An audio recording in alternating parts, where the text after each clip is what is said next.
నమస్తే, నేను Kittu. Welcome to BRK news. ఈరోజు మనతో పాటు పొలిటికల్ అనలిస్ట్ శివరాం ప్రసాద్ గారు ఉన్నారు. ఒకసారి సార్తో మాట్లాడదాం. నమస్తే సార్. నమస్తే.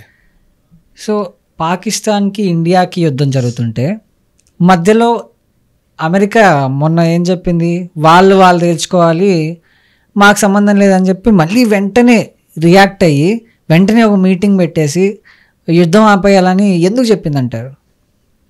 అంటే జేడీ వాన్స్ ముందు చెప్పాడు ఏమని, భారతదేశము పాకిస్తాను అది వాళ్ళ ఇంటర్నల్ ఇష్యూ, వాళ్ళు మా చర్చల ద్వారా పరిష్కరించుకోవాలని ఇప్పుడు 9వ తారీఖు ఇప్పుడు చెప్పాడు. అవును.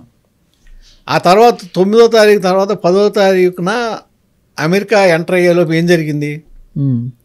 ఆ కొద్ది సమయంలో మన బ్రహ్మోస్ క్షేపణంలో వెళ్ళి వాళ్ళ 11 ఎయిర్ బేసెస్ని డిస్ట్రాయ్ చేసేసినాయి.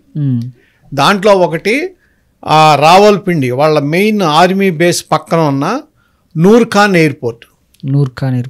అది వాళ్ళ ఆర్మీ బేస్ అసలు రావల్పిండే పాకిస్తాన్ ఆర్మీ బేస్. అది వాళ్ళ ఆర్మీ హెడ్ క్వార్టర్స్ అదే. ఆ హెడ్ క్వార్టర్స్ పక్కనే ఉన్న నూర్ ఖాన్ ఎయిర్ బేస్ని మామూలుగా కాదు డిస్ట్రాయ్ చేసి పడేసింది. తర్వాత మీకు పాకిస్తాన్లో ఉన్న దాదాపు ఇంకా మిగిలిన 11 ఎయిర్పోర్ట్లని ధ్వంసం చేసింది. అన్ని మిలిటరీ ఎయిర్పోర్ట్లే. తర్వాత వాళ్ళ డిఫెన్స్ సిస్టమ్ మొత్తం డిస్ట్రాయ్ అయిపోయింది. అంటే వాళ్ళ ఎయిర్ డిఫెన్స్ అనేది ఇక పోయింది. వాళ్ళకి గగనతల రక్షణ వ్యవస్థ అనేది ఉంటుంది కదా, అది మొత్తం డిస్ట్రాయ్ అయిపోయింది. అంటే ఏంటి, వాళ్ళ పాకిస్తాన్ ఎయిర్ మొత్తం ఓపెన్ టు స్కై, అంటే ఓపెన్ టు ఇండియన్ అటాక్. ఇంకా వాళ్ళు ఆపటానికి అవకాశం లేని పరిస్థితి. మొట్టమొదటి అంటే ఏమర్థమైందంటే ఈ బ్రహ్మోస్ క్షిపణి దాడితో అంటే సుఖోయ్ 30 నుంచి విమానాల నుంచి దాన్ని ప్రయోగించవచ్చు. ఇక్కడ ఇప్పుడు ప్రస్తుతం దాని రేంజి 800 కిలోమీటర్లు. ఓకే. దాన్ని నెక్స్ట్ బ్రహ్మోస్ 2 అనేది డెవలప్ చేస్తున్నది 1500 కిలోమీటర్ల రేంజి. దాని తర్వాత బ్రహ్మోస్ 3, బ్రహ్మోస్ నెక్స్ట్ జనరేషన్దే చేస్తున్నారు. అది స్టెల్త్ టెక్నాలజీ అన్నమాట. అంటే ఇంకా రాడార్లకి దొరకదు, అది వస్తున్నట్టు కూడా తెలియదు. ఓకే. ఆ విధంగా దాన్ని బ్రహ్మోస్ డెవలప్ చేస్తున్నారు. ఫస్ట్ టైం బ్రహ్మోస్ని ప్రయోగించింది ఇక్కడే, ఈ వార్లోనే. ఇంతవరకు దాన్ని బ్రహ్మోస్ అనేదాన్ని మనం ప్రయోగించాల. దాని బలం ఏంటి, దాని డిస్ట్రక్షన్ కెపాసిటీ ఏంటి అనేది మొట్టమొదటిసారి అర్థమైంది. అంటే ఇది ఎందుకు జరిగింది అసలు, ఈ బ్రహ్మోస్ను కూడా ఎందుకు ప్రయోగించాల్సి వచ్చిందంటే, ఇప్పుడు వాళ్ళ పాకిస్తాన్కి బ్యాలిస్టిక్ మిసైల్ ఉంది, ఇది ఫతా 11. ఓకే. దాన్ని ప్రయోగించారు ఢిల్లీ మీదకి. ఇది 9వ తారీఖున దాన్ని ప్రయోగించారు. దాంతోపాటు అనేక మిసైల్స్ని ప్రయోగించారు. 8, 9 మిసైల్స్ వచ్చినాయి. వాటిలన్నింటినీ ఇప్పుడు ఈ ఫతా వాళ్ళు ఏదో గొప్పగా చెప్పుకునే మిసైల్ అది. దాన్ని మన డిఫెన్స్ సిస్టమ్ ఏం చేసింది, F-420 400 ఇవన్నీ వాళ్ళ గగనతానంలోకి వెళ్ళి, అంటే పాకిస్తాను టెరిటరీలోకి వెళ్ళి మన టెరిటరీలోకి ఆ ఫతా క్షిపణి రాకుండానే అక్కడికే వెళ్ళి ధ్వంసం చేసేసింది. ఒకటి వాళ్ళకి అర్థమైంది, అంటే ఇండియన్ ఎయిర్ డిఫెన్స్ అంటే air drome, Indian air drome అనేది అసలు దాన్ని మనం దుర్భేద్యంగా ఉంది, దాన్ని మనం ఛేదించలేమనేది ఒకటి అర్థమైపోయింది. రెండోది వాళ్ళ ఎయిర్ డిఫెన్స్ అనేది మొత్తం డిస్ట్రాయ్ చేశారని అర్థమైపోయింది. ఇది చైనా ఇచ్చిన HQ-9 అలది. మనమేమో రష్యా దగ్గర నుంచి S-400 తీసుకున్నాం. S-400 తీసుకుని మళ్ళీ దాన్ని మన ఇండియన్ కండిషన్స్కి సరిపడా రష్యా ఇండియన్ DRDO కలిసి దాన్ని మళ్ళీ డెవలప్ చేసాం కండిషన్స్కి సరిపడా. ఆకాష్ మిసైల్స్ని దాంట్లో మనం రీఇన్ఫోర్స్ చేసాం. S-400లో దాని ద్వారా ప్రయోగించేవి ఆకాశ క్షిపణులు కూడా ఉన్నాయి దాంట్లో.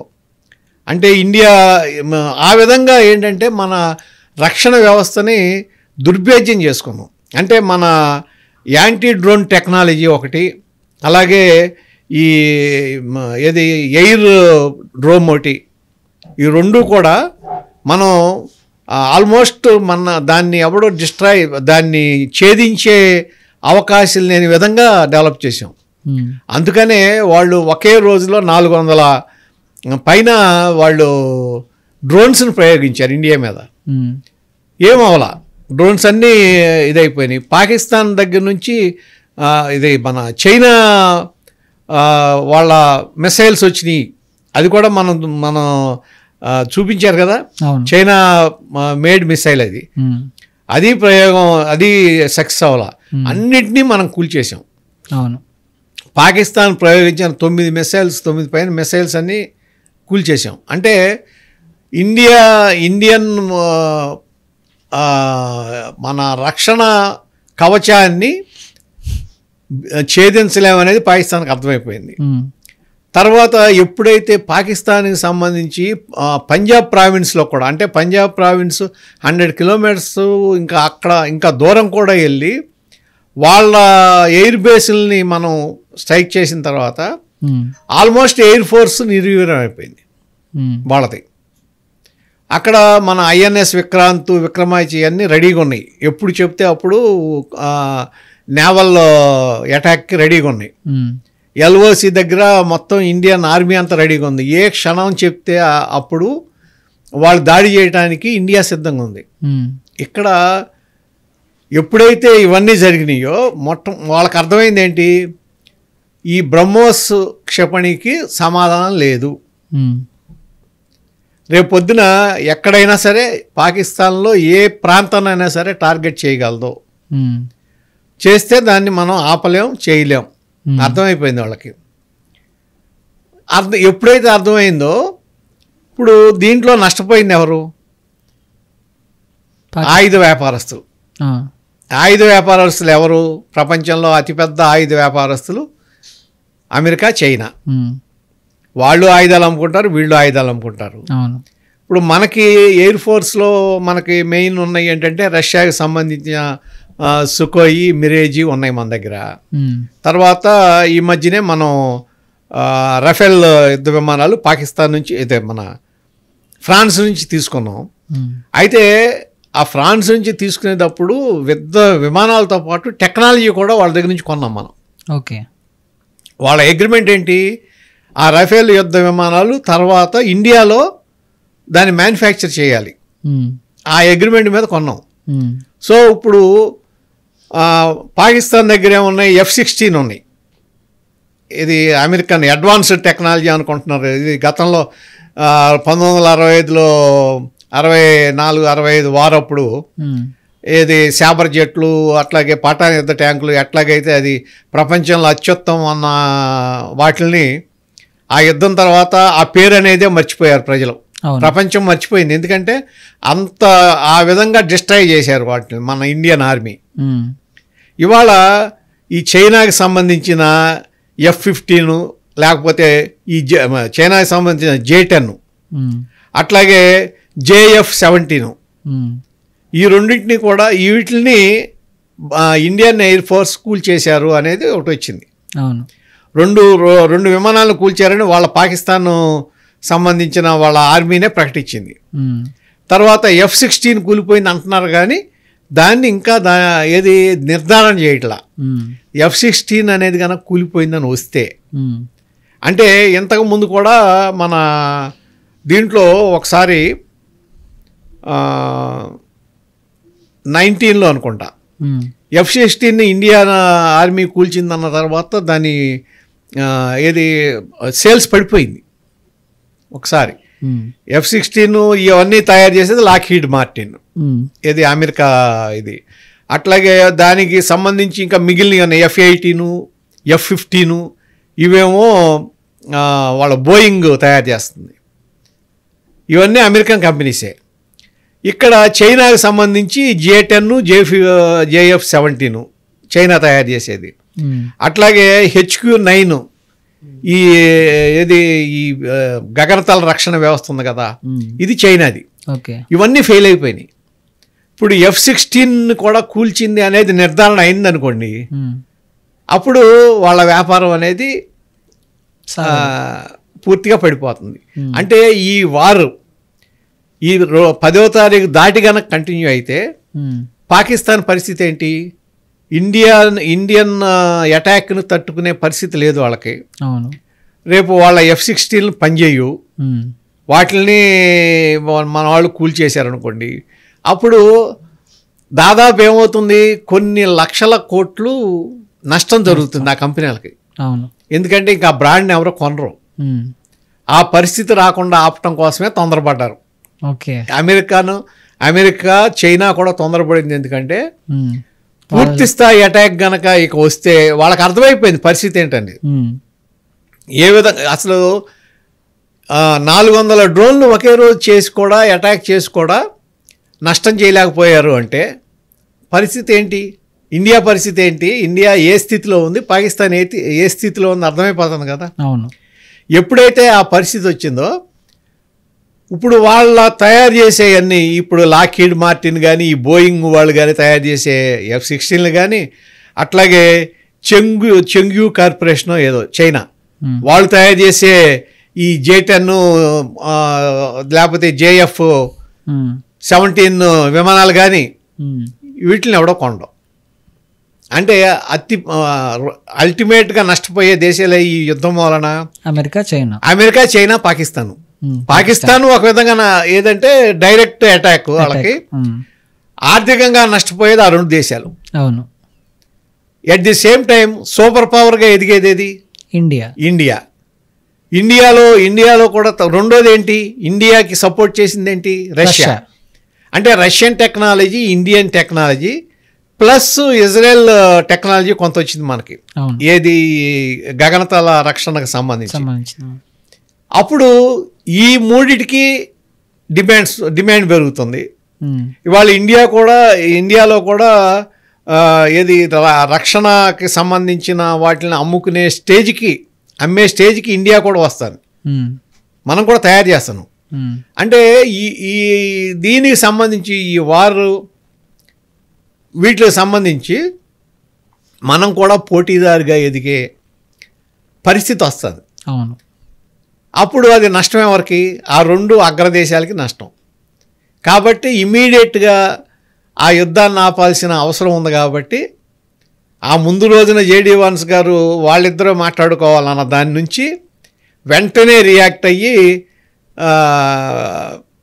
కల్పించుకొని మీరు యుద్ధ విరమణ చేయండి అని పాకిస్తాన్ మీద ఒత్తిడి తీసుకొచ్చి చేయించింది కారణం అదే.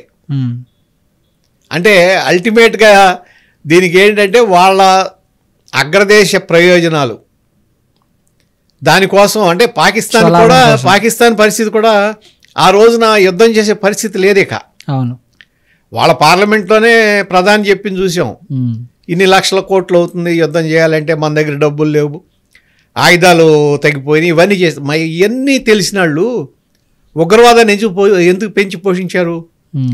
ఎందుకు భారతదేశం మీద దొంగదాడులు చేయాలని ట్రై చేస్తున్నారు?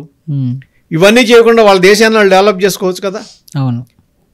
ఆ పని చేయకుండా ఇవాళ ఈ విధంగా చేయటం వలన వాళ్ళకి ఇప్పటికైనా సరైన బుద్ధి తెచ్చుకుని రాజకీయ నాయకులు పాకిస్తాన్ని అభివృద్ధి చేసుకునే విధంగా చేసుకుంటే మంచిది తప్ప ఇట్లా దొంగ దెబ్బలు తెద్దామంటే మాత్రం ఘోరంగా నష్టం. ఆయన మళ్ళీ సిగ్గు లేకుండా ఆయన ఆర్మీకి సంబంధించిన అధికారి అహ్మద్ షరీఫ్ మేమేమి యుద్ధం ఆపకూడదని బతిమాలలేదు, ఇండియాకి ఎక్కడ నష్టం జరుగుతుందని చెప్పేసి ఇండియా ఆపుకుంది, అది కాక ఇండియాకి మేము ఇచ్చిన జలక్తో డైనమోలో ఉందని చెప్తున్నాడు. అంటే ఇది ఎంత సిగ్గు లేకుండా ఇప్పుడు వాళ్ళకి తెలుసు పరిస్థితి ఏంటని మళ్ళీ చెప్పాలంటే దీన్ని ఎలా చూడాలి సార్? అంటే 7వ తారీఖున మనం వాళ్ళ 9 ఉగ్రవాద స్థావరాల మీద దాడి చేసి ధ్వంసం చేసాం. చేసిన వెంటనే మన ఇండియన్ డీజీఎంఓ వాళ్ళకి పాకిస్తాన్ డీజీఎంఓకి చెప్పాడు, ఇట్లా చేసాం మేము, వీటిని డిస్ట్రాయ్ చేసాం, టాక్స్ చేయటానికి మేము రెడీగా ఉన్నామని. అది ఏంటంటే ఒక పద్ధతి ప్రకారం. అప్పుడు వాళ్ళేం మాట్లాడాల. మాట్లాడకుండా నైట్ ఆ మరుసటి రోజు నుంచి మన మీద డ్రోన్ దాడులు, మిసైల్స్ దాడులు ఇవన్నీ జరిగినాయి. అవును. పాకిస్తాన్ ప్లేన్స్ కూడా మన దీనికి రావడానికి ట్రై చేసి వాటిని మూడింటిని ఎన్నో కూల్చారని చెప్పి వాళ్ళ ఫ్లైట్స్ ఏది F-16 ఒకటిను ఆ చైనా మేడ్ ప్లేన్స్ ఏవో 2 పోయినాయి, పడగొట్టారని అన్నారు. అవును. అయితే ఇక్కడ ఇవన్నీ జరిగిన తర్వాత పాకిస్తాన్ ఎక్కడ వెనక తగ్గలేదు కదా. అవును. పాకిస్తాను 2 రోజులు 3 రోజులు వరుసనే ఏదో ఒక రకంగా దాడి చేస్తూనే ఉంది. కానీ 10వ తారీఖు తర్వాత ఆ రోజు 10వ తారీఖు 3:45కి పాకిస్తాన్ డీజీఎంఓ ఫోన్ చేసి ఇండియన్ డీజీఎంఓకి చర్చలకు పిలిచాడంటే ఎవరో చేసింది, ఇది రికార్డు. అవును. వాళ్ళు ఏదో అంటే పాకిస్తాన్ ఎట్లా తయారైందంటే పాకిస్తాన్ ఆర్మీ కూడా పొలిటికల్ అయిపోయింది. అంటే పొలిటికల్ స్టేట్మెంట్స్ ఇచ్చే విధంగా చూశారు. నిన్న మన ఆర్మీ ప్రెస్ మీట్ చూశారు కదా మీరు. అవును. ప్రెస్ మీట్లో మన ఎయిర్ వైస్ మార్షల్ అడిగారు ఎన్ని విమానాలు పడగొట్టారు పాకిస్తానీ అని. అంటే అతను చెప్పిన సమాధానం దీనికి అంటే పాకిస్తాన్కి ఇండియన్ ఆర్మీకి మధ్యలో తేడా ఏంటి అనేది. ఏం సమాధానం చెప్పాడు, మా దగ్గర స్పష్టమైన ఏది డేటా ఉంది ఎన్ని పడగొట్టాము అనేది, అయితే ప్రూఫ్స్ వచ్చే వరకు మేము బయట పెట్టాం. ఆ విమానానికి సంబంధించి టోటల్గా ప్రూఫ్స్ వచ్చిన తర్వాత మాకు అప్పుడు బయట పెడతాం, ఇప్పుడు బయట పెట్టాం అని చెప్పాడు. అంటే ఎంత క్లారిటీగా చెప్పాడు, పడగొట్టాం కానీ ప్రూఫ్స్ వచ్చిన తర్వాతే మేము చెప్తా ఉన్నాడు. పాకిస్తాన్ ఏమంటున్నాడు, ఒక పక్క కింద పడి కొట్టుకుంటా 11 ఎయిర్ బేస్లు ఒక్క రోజు కూడా కాదు 90 నిమిషాలు. అవును. 90 నిమిషాల్లో 11 ఎయిర్ బేస్లు అలాయి కొట్టారంటే దాన్ని ఇక వాళ్ళు యుద్ధం ఏం చేయగలరు, అసలు వాళ్ళు యుద్ధం చేసే పొజిషన్లో ఉన్నట్ట అస్సలు లేరు కదా. మరి 9 ఉగ్రవాద స్థావరాలని ఆ రోజు నైటు 1:05 నుంచి మొదలెట్టి అర్ధరాత్రి పూట్ల 1:30 కల్లా పూర్తి చేసి ఆ 9 స్థావరాలని డిస్ట్రాయ్ చేశారంటే అది ఎవరు గొప్ప. దాంట్లో ఒక పంజాబ్ ప్రావిన్స్లో ఉన్న ఒక మెయిన్ వాళ్ళ ఉగ్రవాద స్థావరం అయితే పాకిస్తాన్ ఆర్మీ కంటోన్మెంట్ పక్కనే ఉంది. మరి పాకిస్తాన్ ఆర్మీకి కూడా చిన్న నష్టం జరగకుండా అంత ప్రెసిషన్గా స్ట్రైక్ చేశారంటే అది గొప్పతనం. అది తెలుసుకోలేదు, దాన్ని ఆపలేకపోయారంటే అది పాకిస్తాన్ యొక్క నిస్సహాయత. ఇవాళ ఆ నిస్సహాయ పరిస్థితిలో ఉండి ఏదో ఒక సామెత ఉంది, కొడతా అంటే మళ్ళీ కొట్టు అన్నట్టుగా ఇవాళ ఒక పక్క నష్టపోయి వాళ్ళ కాళ్ళు చేతులు పోయి ఎయిర్ బేస్లన్నీ నష్టపోయి 35 నుంచి 40 మంది ఆర్మీ జవాన్స్ని కోల్పోయాళ్ళు. ఆ పరిస్థితిలో ఉండి వాళ్ళ మాదే పై చేయంటే ప్రపంచం నవ్వుతుంది వాళ్ళని చూసి. సో ఈ ఆపరేషన్లో రాఫెల్లో ఫైటర్ జెట్ విమానం పోయిందని కూడా కొన్ని కథనాలు అయితే వినిపిస్తున్నాయి. ఇది ఎంతవరకు వాస్తవం సార్? ఇందాక నేను చెప్పిందే, ఇప్పుడు మన వాళ్ళు నిజంగా కూల్చారు వాళ్ళని. F-16 కూల్చారంటున్నారు, తర్వాత చైనా మేడ్ ఫ్లైట్స్ని కూడా కూల్చారు. కానీ ఏమన్నారు, దానికి మాకు పూర్తి స్థాయి సమాచారం సాక్ష్యాలు వచ్చిన తర్వాత బయట పెడతామంటున్నారు. ఇవాళ పాకిస్తాన్కి అసలు ఈ రాఫెల్ అనేది కోలలేదు, అసలు మన ఫ్లైట్స్ అయ్యి వాళ్ళ దీంట్లోకి ఎంటర్ అవ్వాలా, అసలు ఏది ఈ రాఫెల్ అనేది ఎంటర్ అవ్వాలా పాకిస్తాన్ బేస్లోకి. ఓకే, దాన్ని కూల్చామని చెప్తున్నారు. ఎక్కడ కూల్చామనేది అంటే ఇందాక నేను చెప్పాను కదా ఆయుధ వ్యాపారం, ఇందాక నేను ఒక ఆయుధ వ్యాపారం అని చెప్పాను కదా. ఇది కూడా ఏంటంటే పాకిస్తాన్ రాఫెల్ను కూల్చారని చెప్పి ఎవరు చెప్తున్నాడు, పాకిస్తాన్ అతను ఏం చెప్తున్నాడు, లేకపోతే వాళ్ళు చెప్పేది ఏంటి, ఏదో ఒక సోషల్ మీడియాలో చూశారంట, ఆ న్యూస్ని తీసుకొచ్చి దాన్ని ఏదో న్యూస్ కింద చూపిస్తున్నారు. కారణం ఏంటంటే రాఫెల్ యుద్ధ విమానం కూడా దాన్ని కూల్చేసామని చెప్పి ఆ వ్యాపారాన్ని పడగొట్టే విధంగా చేయటం కోసం చేసే ప్రయత్నం అది.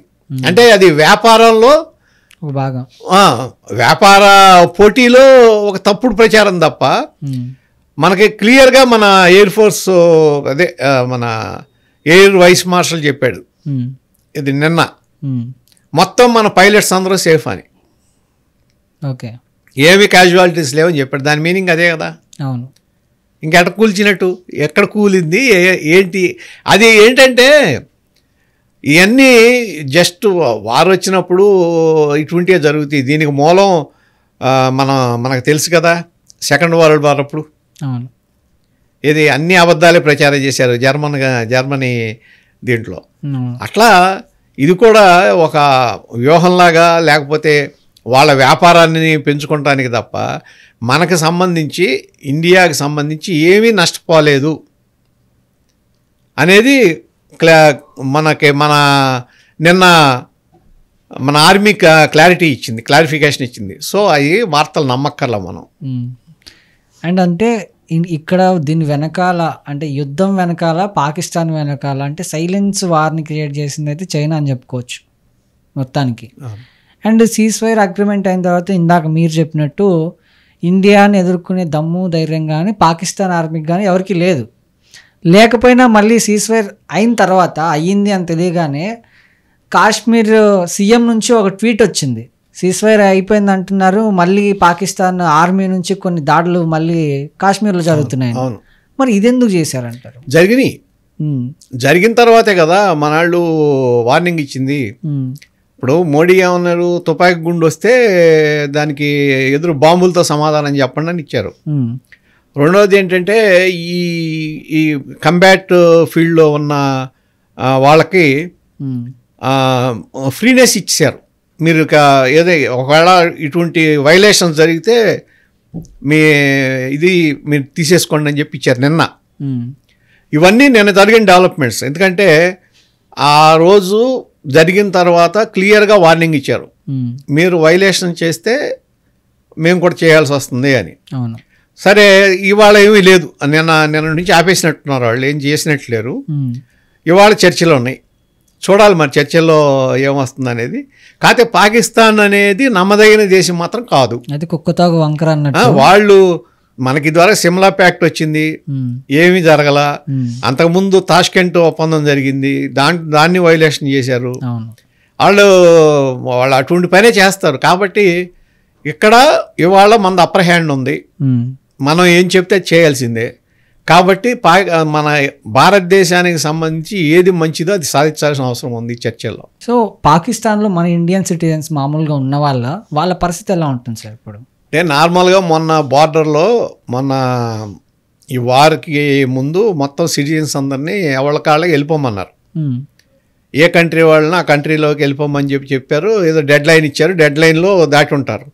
ఎవరన్నా అక్కడ ఇంకా చిక్కుకుపోయి రాలేదనుకోండి, ఇండియన్ ఎంబసీని మన వాళ్ళని అప్రోచ్ అవటమే అంతే. అంతేగాని వాళ్ళు ఏం చేస్తే మళ్ళీ తేడా వస్తుంది. కాబట్టి ఏం చేయరు పాకిస్తాన్ కూడా. ఇప్పుడు అదేవిధంగా పాకిస్తాన్ పౌరులు కూడా ఎవరైనా ఉన్నారనుకోండి ఇక్కడ, వాళ్ళు కూడా వెళ్ళిపోతారు. అండ్ ఇండియా నుంచి మెయిన్గా 2 డిమాండ్లు అయితే వినిపిస్తున్నాయి ఈ యుద్ధం ద్వారా. ఒకటి మసూద్ అజార్ని అప్పగించాలని చెప్పేసి, 2 POకి మనకి ఇచ్చేయాలని చెప్పేసి. ఈ 2 అయ్యే పనులు అంటారు? అవ్వచ్చు. ఇప్పుడు వాళ్ళకి నిజంగా నిన్నటిదాకా పాకిస్తాన్ ఆర్గ్యుమెంట్ ఏంటి, మేము కూడా ఉగ్రవాద పీడిత దేశమే, మాది కూడా బాధితులమే, మా దగ్గర ఉగ్రవాదులు ఎవరు లేరా అన్నాడు. కానీ ఉగ్రవాదులు ఉన్నారు అక్కడ, 100 మంది పైన చనిపోయారు మొన్న అటాక్స్లో. ఈ అజర్ మసూద్కి సంబంధించిన కుటుంబ సభ్యులు, తమ్ముడు, వాళ్ళ బావమరుదులు అందరూ చనిపోయారు. వాళ్ళలో కాందహార్ విమానం హైజాక్ సోతదారి విమానాన్ని హైజాక్ చేసి అజర్ మసూద్ని విడిపించాడు, అతను కూడా చనిపోయాడు. అంటే దీని అర్థం ఏంటి, పాకిస్తాన్లో ఉగ్రవాదులు షెల్టర్ పొందుతున్నారు. అది ఎవడో కాదనలేదు కదా ఇవాళ. ఈ అజర్ మసూద్ కూడా పాకిస్తాన్లో ఉన్నాడని తెలుసు కదా. అట్లాగే ఇండియాకి సంబంధించి మనం ఉగ్రవాదిగా ముద్ర వేసిన దావూద్ ఇబ్రహీం కూడా కరాచీ దగ్గరే ఉన్నాడని తెలుసు కదా. ఇప్పుడు ఎవళ్ళైతే ఈ విధంగా ఉన్నారో వాళ్ళని మాకు అప్పగించడానికి భారతదేశానికి సంబంధించిన డిమాండ్ పూర్తిగా మనం సమర్థించాల్సిందే, దాన్ని సాధించాల్సిందే. అది మన ప్రధాన డిమాండ్ అవుతుంది గ్యారంటీగా, దాంట్లో అనుమానం లేదు. తర్వాత ఇప్పుడు మీరు అన్నారు POK ఏదైతే ఉందో, నిజంగా ఒక విధంగా నా ఉద్దేశం అయితే మన ఇండియా కొద్దిగా స్లోగా యాక్ట్ చేయటం మనకు నష్టం చేసింది. ఏ రోజునైతే పాకిస్తాన్ ఎయిర్ బేస్ని కొట్టేశామో ఇమ్మీడియట్గా లైన్ ఆఫ్ కంట్రోల్ దాటేసి ఆక్రమిత కాశ్మీర్ ఉంది కదా పీఓకే ఎంటర్ అయిపోయి మనం వార్ చేసుకుంటూ వెళ్ళిపోయి అయినా ఒకవేళ సీజ్ ఫైర్ అనౌన్స్ చేసినా ఎక్కడి వరకు మనం వెళ్ళామో అక్కడ వరకు క్యాప్చర్ చేసుకుని ఉంచుకుంటే సరిపోయేదేమో. అది కొద్దిగా స్లో అయ్యామో అనిపిస్తుంది. ఎందుకంటే పాకిస్తాన్కి సంబంధించి వాళ్ళ నిస్సహాయ స్థితిలో ఉన్నప్పుడు ఒక పక్కేమో బెలూచిస్తాన్లో ఆర్మీ వాళ్ళు బెలూచిస్తానే పాకిస్తాన్లో 40% ల్యాండ్ అది వాళ్ళు తిరుగుబాటు చేస్తున్నారు అక్కడ. ఈ పరిస్థితి ఉన్నప్పుడు మనం అక్కడ కొద్దిగా స్లోగా యాక్ట్ చేసేమో అనిపిస్తుంది. అవును, నువ్వు బెలూచిస్తాన్ గురించి మనం మాట్లాడుకుంటే బెలూచిస్తాన్నే లేకుండా చేయాలని పాకిస్తాన్ ఆర్మీ చూస్తుందని కొన్ని న్యూస్ అట్లా బయటకు వచ్చినాయి. అంటే ఇప్పుడు పాకిస్తాన్ ఆర్మీ బెలూచిస్తాన్ మీద దాడి చేస్తుందంట. ఎందుకంటే మనకు ఇండియా పాకిస్తాన్ వార్ జరిగినప్పుడు కాదు, వాళ్ళ దాంట్లో వాళ్ళ ల్యాండ్ అది పనిలో పని అని చెప్పేసి బెలూచిస్తాన్ వాళ్ళు వీళ్ళ మీద బాంబులు వేశారు. మనం చూసాం కొన్ని వీడియోస్ అవన్నీ. అంటే పాకిస్తాన్కి ఇండియాకి వార్ జరిగినప్పుడు ఇది ఇండైరెక్ట్గా ఇండియాకి సపోర్ట్ ఇచ్చినట్టు బెలూచిస్తాన్ వాళ్ళు. సో వాళ్ళకి మనకు సపోర్ట్ ఇచ్చారని చెప్పేసి ఇప్పుడు అగెనిస్ట్గా వాళ్ళ మీద వార్ చేస్తున్నారని కూడా కొన్ని న్యూస్ బయటకు వచ్చింది. ఇది జరిగే పని అంటారా? ఏది ఇప్పుడు బెలూచిస్తాన్ మీద పాకిస్తాన్ ఆల్రెడీ క్వెటాన్ ఆక్యుపై చేసుకున్నారు వాళ్ళు. ఏది ఆ బెలూచిస్తాన్ ప్రావిన్స్లో మెయిన్ సిటీ అదే కదా. అవును, దాన్ని ఆక్యుపై చేసుకున్నారు. ఆర్మీ మొత్తం వాళ్ళ మరి అక్కడ ఖాళీ చేసి వచ్చారని వచ్చింది. సరే, అది వాళ్ళ ఇంటర్నల్ ఇష్యూ, మనకు సంబంధించింది కాదు. వాళ్ళ ఇంటర్నల్ ఇష్యూ. వాళ్ళు దాన్ని అట్లా వదిలేస్తే మనకు సంబంధించి కాశ్మీర్ మనది. వాళ్ళు దాన్ని ఆక్యుపై చేసుకుని వాళ్ళ దీంట్లో పెట్టుకున్నారు. పాకిస్తాన్ అడ్మినిస్ట్రేషన్ నడుస్తుంది అక్కడ. సో అది ఇవాళ దాన్ని మన దీంట్లో ఈ 2 పాయింట్స్ అని చెప్పి ప్రధానమంత్రి గారు కూడా చెప్పాడు. కాబట్టి దాన్ని ఎంతవరకు మనం చేస్తాం, ఏ విధంగా మనం దాంట్లో సాధించగలం అనే దాని మీద ఇవాళ మనం దౌత్యపరంగా ఎట్లా విజయం సాధిస్తాం అనేది ఆధారపడి ఉంది. అంటే మొత్తానికి ఈ యుద్ధం ద్వారా ప్రపంచానికి భారతదేశం ఏ సందేశం ఇద్దాం అనుకుంటున్నారు? ఏమి సందేశం ఇద్దాం అనుకుంటున్నారైనా? మేము దాడి చేస్తే, మా మీద ఎవరైనా దాడి చేస్తే దానికి ఏ విధంగా సమాధానం ఇవ్వగలమో, ఎటువంటి సత్తా ఉందో ప్రపంచానికి తెలియజేసామనేది ఒకటి. రెండోది మన రక్షణ వ్యవస్థ అనేది ఉంది కదా, ఎయిర్ డ్రోమ్, అది దుర్భేద్యంగా ఉందనేది. అంటే ఇప్పుడు మీరు చూశారు మొన్న హమాస్ వీళ్ళందరూ దాడి చేస్తే కూడా ఇప్పుడు ఇజ్రాయెల్ ఎయిర్ డ్రోమ్ ఉంది కదా, ఎయిర్ డ్రోమ్ అడ్డుకుంది చాలా వరకు, ఎక్కడో 1-2 తప్ప. ఇప్పుడు మనకి ఒక రోజులో గుంపులుగా డ్రోన్స్ని వేస్తే కూడా దాన్ని అడ్డుకోగలిగామంటే అది మన సమర్థత ఏంటో పాకిస్తాన్కి అర్థమైపోయింది, ప్రపంచానికి అర్థమైపోయింది. అవును. రెండోది, ఎదుటివాడిని మనం స్ట్రైక్ చేయాలంటే ఎంత దూరం వెళ్ళగలము, ఏ విధంగా స్ట్రైక్ చేయగలము, ఎంత కెపాసిటీతో మనం దాడి చేయగలం అనేది దానికి అల్టిమేట్ ఏంటంటే బ్రహ్మోస్ మిసైల్ అది చూపించింది. దాన్ని చూసిన తర్వాత అర్థమైపోయింది వాళ్ళకి. అంటే మీకు అందరికీ అర్థమైంది ఏంటంటే ఇప్పుడు ఈ ఫతా మిసైల్ ఉంది కదా, బ్యాలిస్టిక్ మిసైల్, అది వాళ్ళు దాన్ని ప్రయోగించిన వెంటనే మన F-400 వ్యవస్థ యాక్టివేట్ అయిపోయింది. దాన్ని ట్రాక్ చేసి పాకిస్తాన్ టెరిటరీలోకి వెళ్ళి దాన్ని డిస్ట్రాయ్ చేసింది. అంటే రేపు వాళ్ళు ఒకవేళ న్యూక్లియర్ వెపన్ కూడా ప్రయోగిద్దాం అనుకున్నారనుకోండి, మొదలెట్టగానే ట్రాక్ చేస్తారు, అది వాళ్ళ టెరిటరీలో పేల్చేస్తారు. నెక్స్ట్ స్టెప్ ఏంటంటే మన బ్రహ్మోస్ వెళ్ళి వాళ్ళ న్యూక్లియర్ సెంటర్స్ ఉంటాయి కదా, బేస్ బ్లాస్ట్ చేసేస్తుంది. అల్టిమేట్గా జరిగేది ఏంటి? పాకిస్తాన్ నష్టం, అంతే కదా. అంటే ఇది అర్థమైపోయింది వాళ్ళకి. మనం ఏదైతే న్యూక్లియర్ బాంబు ఉందో మా దగ్గర అని చెప్పి భయపెడుతున్నామో దాన్ని మన వాళ్ళు ఏంటంటే ఈ భయం అంతా పనికిరాంది, చిన్నపిల్లల గేమ్ లాగా కాదని చెప్పి చూపించారు వాళ్ళకి. ఇది ప్రపంచానికి అర్థమైంది. భారతదేశం ఎంత శక్తివంతంగా ఎదిగింది, టెక్నాలజీ పరంగా కానీ ఆయుధ సంపత్తి పరంగా కానీ ఎంత ముందంజలో ఉంది, ఎంత సూపర్ పవర్గా ఎదిగింది అనేది వాళ్ళ అందరికీ అర్థమైపోయింది. ఇది ఒక విధంగా చూస్తే సరే, ప్రాణ నష్టం అనేది మనకు 5గురు ఎంతమంది సైన్యం చనిపోయారు, కానీ ఎవరు యుద్ధం కోరుకోరు, కానీ యుద్ధం వస్తే ఈ విధంగా జరగాలని మాత్రం అనుకోవాలి. సో పాకిస్తాన్ IMF నుంచి లోన్ తీసుకోవడం జరిగింది.